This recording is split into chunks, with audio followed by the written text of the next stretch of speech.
বিষ্ণুপুরে একটি মাংসের দোকানে হানা, ফুড সেফটি দপ্তরের ও বিষ্ণুপুর থানা পুলিশের 60 কেজি পচা মাংস সহ বাজেয়াপ্ত করা হয়েছে দুটি ফ্রিজ।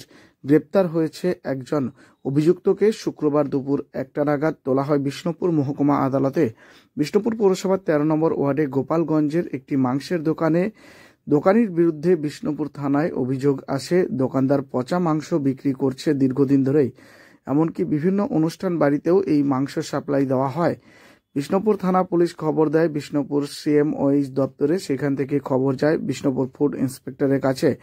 এরপর গত রাতে বিষ্ণুপুর থানা পুলিশ এবং ফুড সেফটি দপ্তরের যৌথ অভিযান চালানো হয় গোপালগঞ্জে একটি মাংসের দোকানে এবং বইলাপাড়ায় দোকানদারের বাড়ি থেকে দুটি ফ্রিজে মোট 60 কেজি পচা মাংস সহ ফ্রিজটি বাজেয়াপ্ত করে পুলিশ। অভিযুক্ত দোকানদারকে গ্রেপ্তার করা হয় বিষ্ণুপুর থানা পুলিশের পক্ষ থেকে।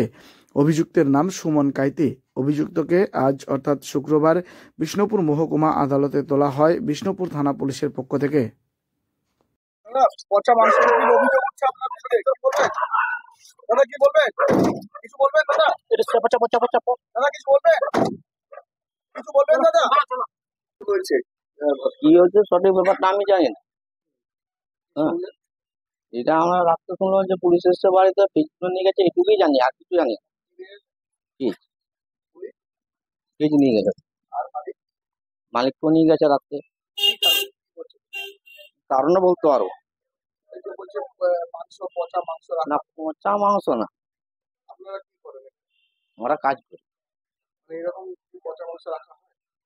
না, পচা মাংস রাখা হয় না। মাংস থাকে ফ্রিজে, তো আমরা দিয়ে দিই,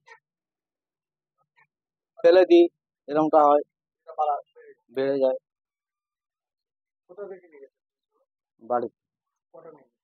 আপনার দুটো নিয়ে যায়। মালিকের নাম?